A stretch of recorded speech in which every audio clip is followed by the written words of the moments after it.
También muchísimas gracias por la invitación a participar en este foro. Voy a hablar un poco de qué es integralidad de los ecosistemas acuáticos y de las planicies inundables, porque finalmente son como los dos sistemas que más vamos a afectar, y resaltar un poco un impacto que no hemos valorado muy fuerte, no hemos valorado aquí, que es el impacto del sector hidroeléctrico sobre los flujos naturales de los ríos, que finalmente se están sumando a otros impactos que también se están dando en la cuenca.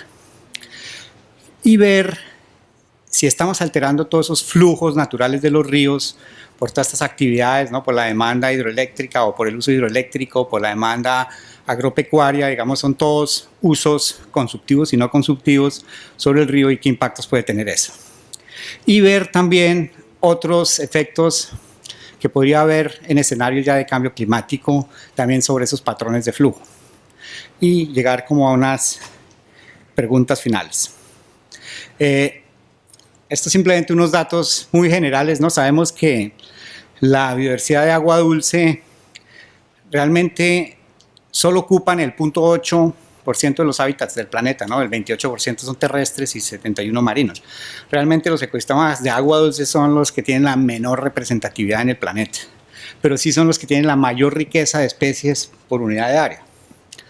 Y no más, digamos, la ignorancia es tan grande que es increíble que a nivel mundial en las últimas 2 décadas se han escrito más de 300 nuevas especies de peces. Quiere decir que la ignorancia todavía sigue siendo muy alta y en Colombia yo creo que se han descrito yo no sé cuántas nuevas especies también en los últimos 20 años. Y lo que es más grave de todo es que las tasas de extinción y de amenaza son 5 veces más altas que las terrestres. Quiere decir que estamos perdiendo especies acuáticas. Yo creo que ni nos estamos dando cuenta de lo que estamos perdiendo porque realmente no son visualmente tan claras como lo que pasa con lo terrestre. Esto no se ve muy bien. Esto no se puede reducir un poquito. Bueno, lo importante para mostrar era, quería mostrar un poco cuál es la importancia de esas planicies inundables. Realmente las planicies, ¿no? El río pues va por su cauce, pero finalmente tiene una planicie de inundación donde desborda ocasionalmente, ¿no? Con ciertos periodos de recurrencia. Y esa capacidad de, digamos, de desbordar es la que finalmente reduce muchísimo el riesgo de inundaciones. Esas zonas de desborde también son los hábitats naturales de una cantidad de especies, donde están las ciénagas, ¿no? Donde ya hemos hablado mucho de eso, son las zonas de muchas veces de crianza, hay ríos afluentes que son importantes para el desove, etcétera, etcétera. Pero las planicies, y eso sí lo dijo muy claramente hoy Jorge, las planicies inundables realmente son como los páramos de los ríos, realmente son las zonas donde finalmente se está almacenando también agua. Entonces finalmente si reducimos las áreas o las planicies inundables, que es lo que hacemos, ¿no? Finalmente los ganaderos van taponando, van secando ciénagas, ¿no? Toda esa planicie inundable es la que estamos afectando para ganar más tierras, digamos, para usos ganaderos o para otros usos, o ponemos diques, y finalmente lo que hemos hecho es siempre negar el río y no incorporarlo dentro de la dinámica, digamos, económica del país. Una de las más importantes es la de los servicios ambientales que nunca hemos valorado, después les voy a dar algunas cifras, es que el río también limpia muchísimo, ¿no? Digamos, tenemos el 75% de la población viviendo en el río Magdalena y el río los limpia solito. Digamos, nos hace un servicio ambiental que si lo pasamos a dólares, les voy a mostrar las cifras, digamos, sería casi que impagable, ¿no? Entonces eso lo hace gratis el río. Entonces es simplemente uno de los servicios más fuera de la pesca, de todos esos servicios ambientales, la regulación, todo lo que hace ese río gratis, pero que nunca lo incorporamos en los análisis económicos, ¿no? Porque eso es como una externalidad, ¿no? Lo que nos estaban hablando. Y todos los otros servicios ambientales que ya se han mencionado esta mañana. Entonces, lo que es importante es que si no mantenemos cierta integridad de los ecosistemas acuáticos, vamos a perder muchos de esos servicios ecosistémicos y vamos a perder mucho del bienestar humano. Digamos, esa ecuación hay que mantenerla, si no vamos a perder, digamos, lo que nos está prestando este río. Entonces, ¿qué es importante en el análisis de la integridad de los ecosistemas acuáticos? Y vamos a ver muchos datos de lo que estamos perdiendo ya en el río Magdalena. Quizás el más importante de todos es el régimen hidrológico, es cómo el río se comporta hidrológicamente, digamos las épocas decrecientes, las bajanzas, las subiendas, y finalmente toda la vida acuática está acoplado a ese régimen hidrológico. Si alteramos ese régimen hidrológico por hidroeléctricas, por usos agropecuarios, etcétera, estamos cambiando ese régimen. Les voy a mostrar después algunos datos. ¿Qué está pasando con el régimen hidrológico? No caso por caso, sino por efectos acumulativos de más de 50 hidroeléctricas que pueden estar entrando en operación en los próximos 25 años. El régimen hidrológico es el que finalmente me define todos los tipos de hábitats, no depende del régimen, ¿no? Si el río está abajo, pues aparecen playas.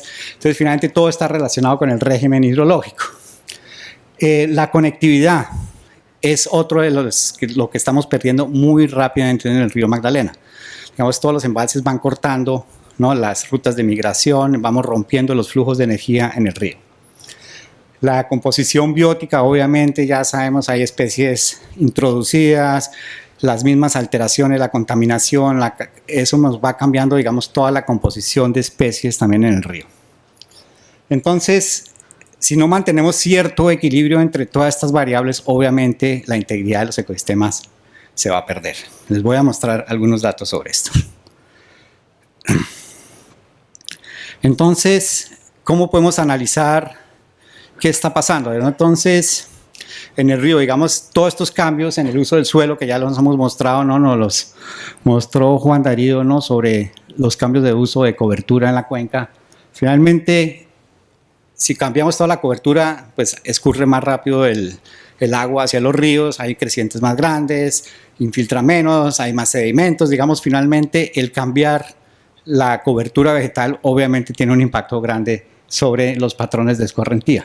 Si cambia las lluvias, entonces finalmente tenemos que ver esa gran cuenca del Magdalena como una cuenca en donde finalmente la presencia humana, ¿no? Que ya somos como 30 millones de personas viviendo en esta cuenca, pues cada vez hay más cambios, hay más deforestación, hay cambios de uso del suelo, más erosión, más alteraciones hidrológicas. Finalmente estamos sumando cada vez más cambios y yo no sé hasta cuánto vaya a aguantar el río, ¿no? Finalmente, porque estos efectos son acumulativos y no son tan fáciles de desmontar. Entonces, nosotros en TNC montamos como un modelo muy grueso para toda la cuenca porque es un modelo muy complejo y incluimos cambios de uso del suelo, los usos también de pesca, tiene, digamos, todos también los usos hidroeléctricos de la cuenca y finalmente también tiene todo un análisis ya digamos, de todos los humedales presentes dentro de la cuenca y cómo se están comportando y cómo podemos relacionar todas esas variables relacionadas con los cambios de uso del suelo o de los cambios en los patrones de flujo. Entonces, este modelo cubre toda la cuenca y sí tenemos unos modelos mucho más detallados, digamos, que corren a nivel diario, que digamos ya permiten una mayor capacidad de predicción para la cuenca parte alta del Magdalena, la zona de la Mojana y depresión Momposina, la cuenca del Porcenechí. Entonces hay algunas que ya están, digamos, tienen una calibración muchísimo más fina y pueden, digamos, tener una mayor predictividad de qué puede pasar. Lo importante en este análisis, ¿no? De los componentes del caudal es que un río no es, o digamos cuando hablamos de caudales ecológicos, muchas veces la gente se imagina hay que dejarle un poquito de agua al río. No, realmente los organismos acuáticos finalmente requieren de todos los componentes del flujo, porque están acoplados a ese régimen de flujo. Entonces hay flujos bajos, que son los que se ven como en azulito en la base, hay flujos bajos, flujos estacionales y flujos altos. Realmente todos esos componentes del régimen hidrológico son importantes para la salud de los ecosistemas, no simplemente es decir, y muchas veces solo pensamos, bueno, ¿cuánto agua hay que dejarle ahí al río para que nos sigas manteniendo ciertos servicios ambientales, etcétera? Hemos hecho también, por ejemplo, para toda la zona de depresión Momposina, ¿no? Aquí está la Ciénaga de Zapatosa, la Mojana, unos análisis de cómo se comportan, digamos, todos estos humedales a través del tiempo, ¿no? Hay unos muy permanentes, digamos, como la Ciénaga de Zapatosa, y hay otros que son más efímeros, ¿no? Pero finalmente muestra la complejidad de toda esta depresión momposina.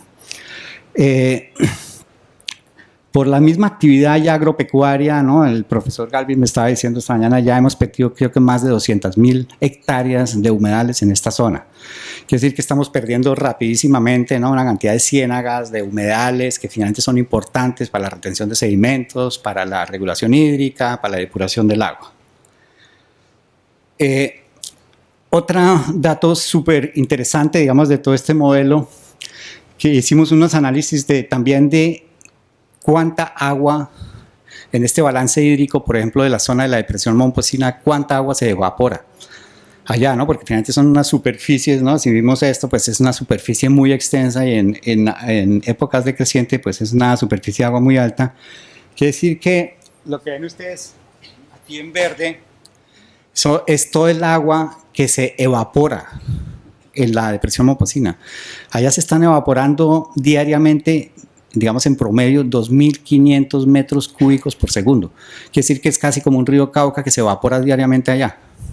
Quiere decir que, digamos, esa depresión Momposina genera también por esa evaporación unos microclimas que pueden ser muy importantes, ¿no? Digamos, la precipitación local puede depender de esa depresión Momposina y la misma generación hidroeléctrica puede depender de eso. Entonces, finalmente, nunca vemos todas esas relaciones de pronto, ¿no? Uno es decir, mira, aquí se evapora un río diario, ¿no? Me echo del tamaño más grande que el San Jorge, diariamente por la misma evaporación. Entonces es una zona muy importante como para toda la climatología local allá.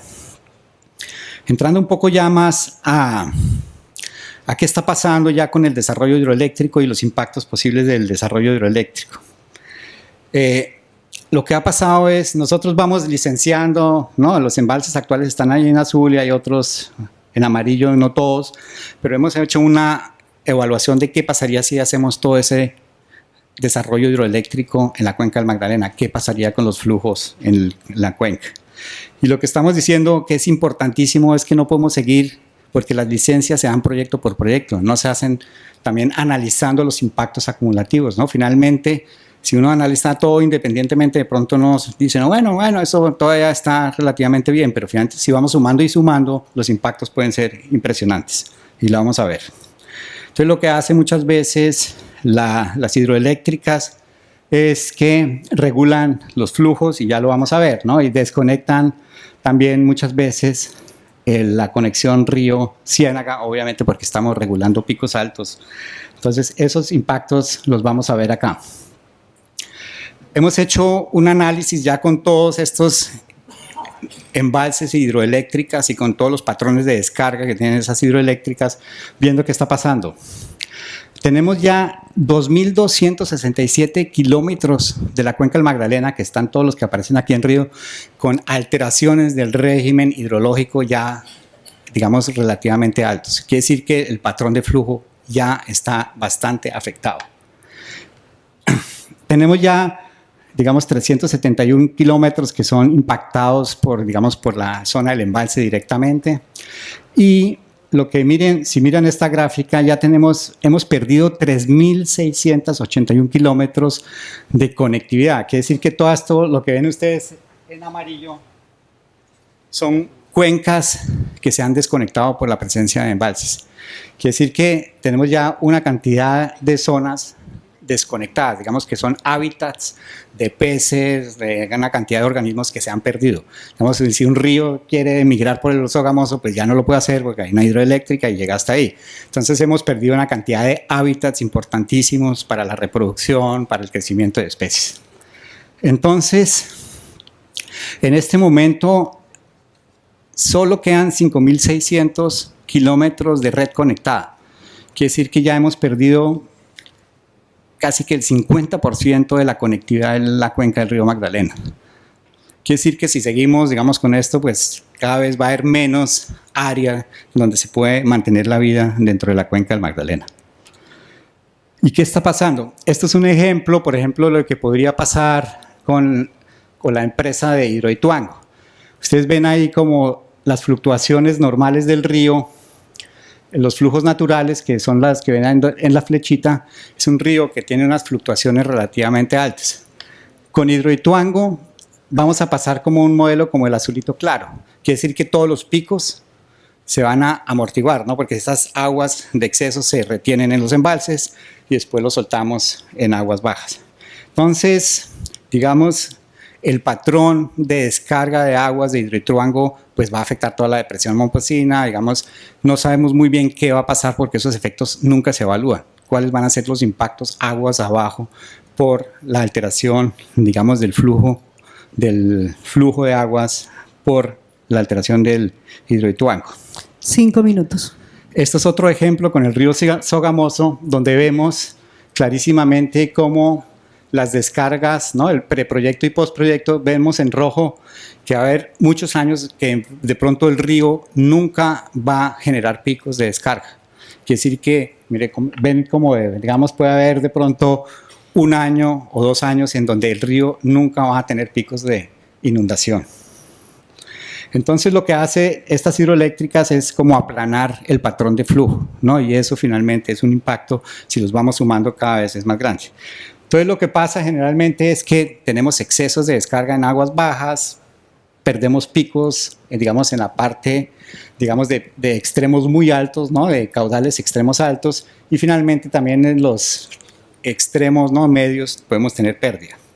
Entonces hemos hecho también unos análisis de que finalmente en qué momentos del año podemos tener déficit de agua o exceso de agua, ¿no? Digamos, ya tenemos unas herramientas que nos pueden decir que en qué partes del río ya estamos alterando ese río de una manera significativa, y de ahí venía la imagen que les mostré. Viendo también datos de que hemos perdido en cobertura vegetal. El río, digamos, las planicies inundables ya solo tienen el 39% de su cobertura vegetal original. Quiere decir que todos los bosques inundables han desaparecido. Realmente la transformación de las planicies inundables y toda la cobertura vegetal original es impresionante. ¿Y eso qué pasa? Eso impacta, por ejemplo, ya lo habló esta mañana Mauricio, todas las migraciones de peces, ¿no? Si alteramos ese régimen hidrológico, obviamente los peces que tienen que migrar de la ciénaga al río, del río a la ciénaga, entonces todo ese modelo de cómo está acoplado el río, ¿no? Digamos, los peces tienen que salir en aguas bajas, después entran a los afluentes y ahí finalmente logran reproducirse, y si rompemos todo ese régimen, obviamente vamos a afectar lo que está pasando. Por ejemplo, aquí en el río Sogamoso, donde vemos que el patrón natural es el azul y el que vamos a estar entrando es el rojo. Quiere decir que el río va a tener un patrón completamente diferente. Entonces, ¿qué está pasando, no? Digamos, si perdemos todas estas planicies inundables, obviamente el impacto sobre un recurso pesca pues va a ser también impresionante, y obviamente la riqueza de peces, la pesca, todo depende de esa presencia de planicies inundables. Un poco los datos que les quería mostrar, ¿no? De depuración de aguas, ¿no? Digamos, un tratamiento de aguas negras cuesta $8.56 por litro digamos, en plantas de tratamiento, pero si lo hace uno a través de, digamos, planicies inundables, el costo es mucho menos de la mitad. Lo mismo de aguas servidas, ¿no? Digamos, un costo de $3 puede bajar a $0.47, quiere decir que eso lo está haciendo gratis hoy en día el río Magdalena, ¿no? Si sumamos eso, yo creo que se pueden sumar más de 3.000, 4.000 millones de dólares lo que hace gratis el río, no más en tratamiento de aguas. Bueno, en escenarios climáticos ya lo mostraron un poco, ya voy a para rematar. Los modelos sí muestran, digamos, que en precipitaciones de pronto no hay cambios muy significativos, pero de pronto en temperaturas sí puede haber cambios hacia el futuro. Pero lo que sí muestran muchos datos en estas proyecciones es que ciertos componentes, ¿no? Del patrón hidrológico sí pueden cambiar, ¿no? La duración de racha sin lluvia, la precipitación media de pronto sigue igual, pero la magnitud de las lluvias puede subir un 17%. La fracción de días con lluvia puede disminuir. Digamos, hay muchos componentes del régimen de precipitación que pueden cambiar, y eso obviamente tiene un impacto también sobre el régimen hidrológico. Tiempo. Sí. Entonces, ya para cerrar, yo creo que si seguimos así, el río Magdalena, digamos que es un río único, con una importancia, ¿no? Tiene más de 50% de especies endémicas de las 250 que tiene. Ya yo creo que esa importancia está analizada, pero finalmente la condición actual, de pronto ya estamos de pronto en el límite de pasar de lo que es una, digamos, situación buena a una, yo creo que de pronto ya entre regular y mala. De hecho, si seguimos así, el pobre río yo creo que va a colapsar mucho más rápido y de pronto pues podríamos navegar o hacer turismo en una cloaca y no en un río saludable. Entonces un poco la idea es hasta dónde podemos, estos son los caudales ecológicos, ¿no? Hasta dónde podemos alterar ese río para mantenerlo en buena condición. Digamos, eso todavía no lo tenemos muy claro, pero yo creo que ya estamos en una situación donde las demandas humanas están de pronto muy por encima de lo que ya son los requerimientos de la salud de los ecosistemas acuáticos. Entonces, estas son como algunas preguntas finales. ¿Cómo podemos articular la gestión del río a la gestión de la cuenca, ¿no? Porque finalmente siempre hablamos del río, pero finalmente no vemos todo lo que está pasando en la cuenca. Hemos visto que si no mantenemos por lo menos yo no sé cuántos afluentes del río Magdalena en condiciones naturales, sin embalses, vamos a afectar esos patrones. Digamos, tenemos que tener ríos como el Carare o yo no sé, el río Claro, el Lebrija, ¿no? Necesitamos que muchos ríos sigan fluyendo naturalmente para que amortiguen toda la alteración que le estamos ejerciendo al río, ¿no? Eso es importantísimo. Tenemos que reoperar, ¿no? De pronto las hidroeléctricas o que operen con otras reglas para que finalmente podamos mantener esos flujos naturales y el río pueda sobrevivir hacia el futuro. No conocemos tampoco todavía los umbrales de no retorno, ¿no? Podemos estar de pronto ya en una situación donde es irreversible. Esos umbrales de no retorno, considerando todos estos efectos acumulativos de la hidroelectricidad, de las demandas agropecuarias, finalmente es importantísimo que ya definimos hasta dónde podemos seguir interviniendo el río, ¿no? De pronto ya estamos en una situación crítica y creo que muchos de estos datos ya están diciendo que estamos en una situación crítica, ¿no? Pero finalmente no hay tampoco ninguna autoridad, ¿no? Aunque Cor Magdalena pudiera ejercer alguna regulación, no hay nadie realmente responsable de esa manera clara para influenciar la toma de decisiones sobre el futuro del río.